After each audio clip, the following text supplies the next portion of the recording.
Bismillahirrahmanirrahim. Assalamualaikum warahmatullahi wabarakatuh. Perkenalkan, saya Dr.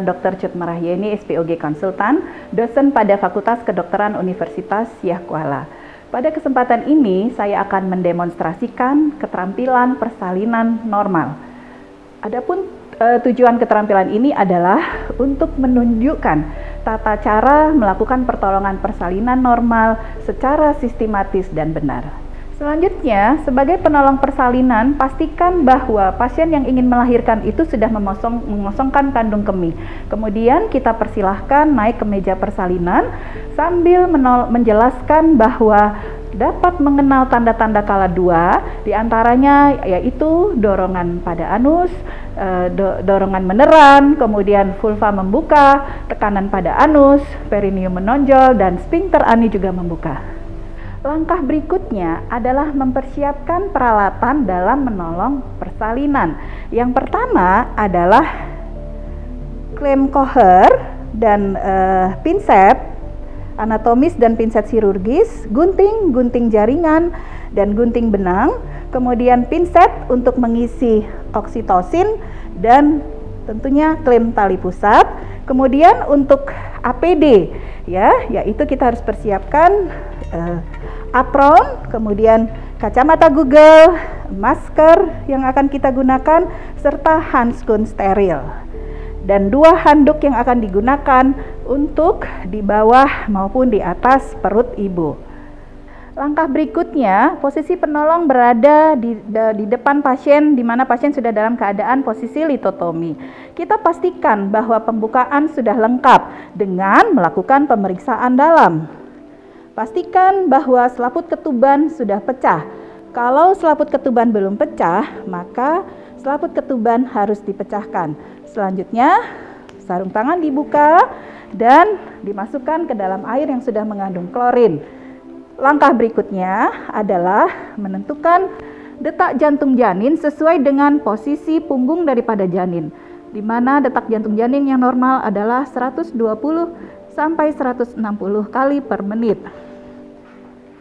Berikutnya kita akan melakukan edukasi kepada keluarga dan kepada pasien bagaimana teknik untuk meneran, di mana ketika kontraksi muncul maka pasien dibolehkan untuk mengedan. Dan selanjutnya adalah melakukan pertolongan persalinan. Langkah berikutnya adalah melakukan pertolongan pada janin. Pastikan bahwa kepala janin sudah terlihat di vulva 5-6 cm dan upayakan jangan sampai perineum robek dengan melakukan tahanan pada perineum. Selanjutnya kita mengupayakan untuk meminta ibu mengedan ketika his muncul. Ayo ibu, silakan mengedan. Silakan mengedan.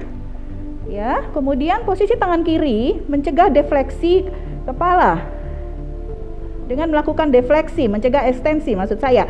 Kemudian ketika terlihat perlahan-lahan kepala janin lahir, pastikan tidak ada lilitan tali pusat di leher daripada janin. Bila mana tali pusat ada, maka longgarkan. Kalau tali pusat melilit dengan terlalu ketat, maka dapat digunting dengan gunting.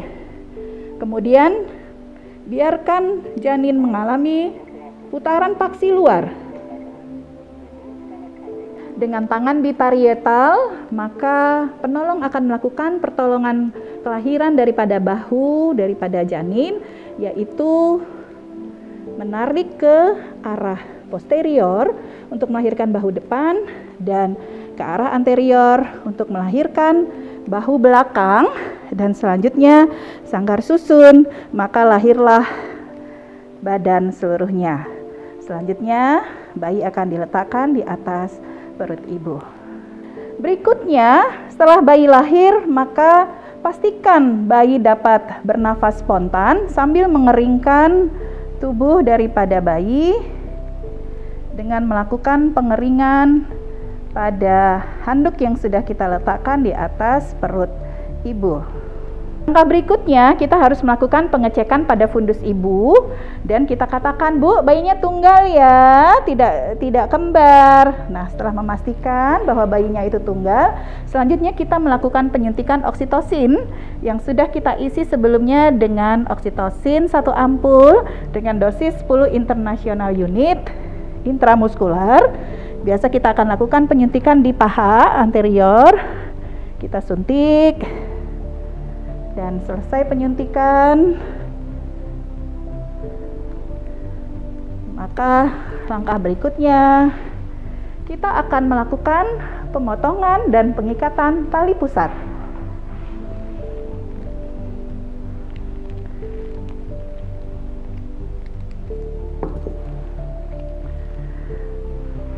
Yaitu dengan jarak 2-3 cm, lalu kita lakukan penjepitan.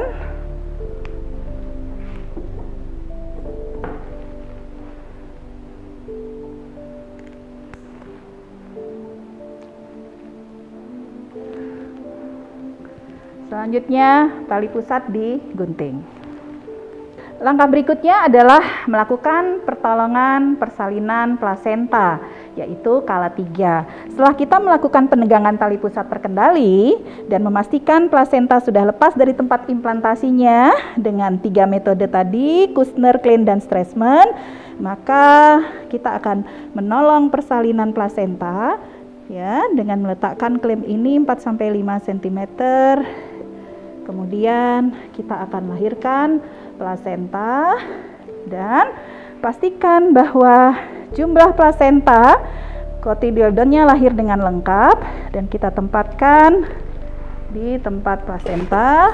Kemudian kita akan meraba lagi, pastikan bahwa kontraksi uterus berlangsung dengan baik.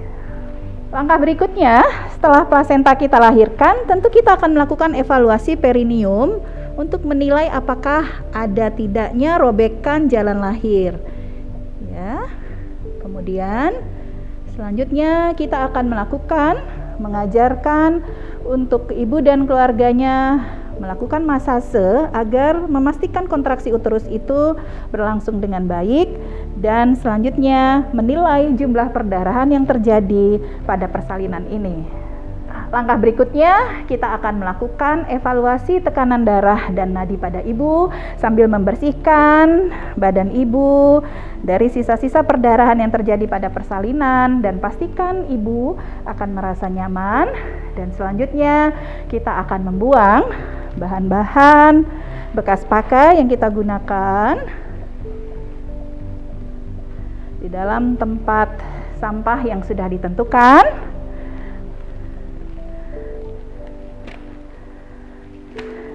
Selanjutnya penolong akan melakukan cuci tangan dan melengkapi rekam medik. Demikianlah kita telah selesai melakukan keterampilan persalinan normal. Semoga bermanfaat. Terima kasih atas perhatiannya. Wabillahi taufik wal hidayah. Assalamualaikum warahmatullahi wabarakatuh.